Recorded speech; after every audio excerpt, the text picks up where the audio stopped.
Nous sommes ici pour vous parler de Charlotte, 13e roman de David Fuenquinos. Aline, Aline, peux-tu nous expliquer l'histoire de cette vie, s'il te plaît? Bien sûr. Charlotte Salomon est une Allemande née le 7 avril 1917. Pendant la Seconde Guerre mondiale, elle luttera pour survivre face aux nazis. Elle survivra notamment grâce à une grande détermination et à un entourage protecteur. Elle vivra une histoire d'amour cachée, mais son destin sera bouleversé car elle sera obligée de le quitter. On peut citer Alfred cache difficilement son trouble. Habituellement si bavard, il se tait. Ce qu'il ressent est trop inédit pour être défini. La fumée qui émane du train embrume la scène. Plus que jamais, le quai de gare ressemble à un rivage, le décor idéal à l'ultime. Alfred approche sa bouche de l'oreille de Charlotte. Elle pense qu'il va dire « je t'aime ». Mais non, il murmure une phrase plus importante, une phrase à laquelle elle pensera sans cesse, qui sera l'essence de son obsession. Puisses-tu ne jamais oublier que je crois en toi. Charlotte est une artiste incomprise qui réalisera l'œuvre de sa vie tout au long de ce roman. De plus, son existence sera basée sur un mensonge qui la rongera de l'intérieur, jusqu'à ses derniers jours. Au début du roman, le narrateur nous annonce qu'elle sera assassinée. Aline va citer.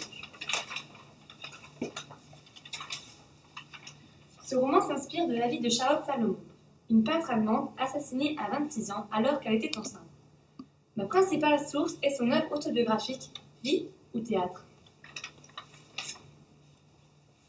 Tout au long du récit, nous nous sommes demandé qui mettra fin à ces jours et en quelles circonstances. Ici, le narrateur, en l'occurrence l'auteur, intervient en de nombreuses reprises pour exprimer sa passion envers Charlotte, ce qui rend le récit plus vivant et qui augmente notre attachement au personnage. D'après Baptiste Quigneux sur Twitter, l'écriture en vers libre, adoptée par peu d'auteurs, imprime un tel rythme de lecture qu'on ne voit plus défiler les pages. De plus, cela aère le récit, dont l'ambiance est oppressante.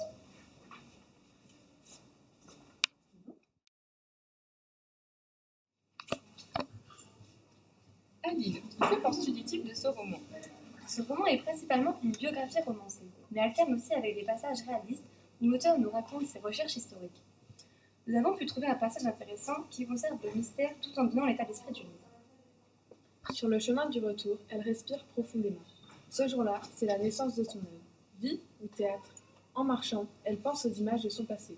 Pour survivre, elle doit peindre son histoire. C'est la seule issue. Elle le répète encore et encore. Elle doit faire revivre les morts. Sur cette phrase, elle s'arrête.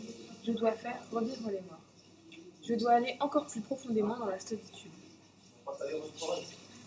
De manière générale, nous avons beaucoup aimé Charlotte, qui est un roman à la fois bouleversant et agréable à lire. Nous sommes pris dans la tragédie de Charlotte.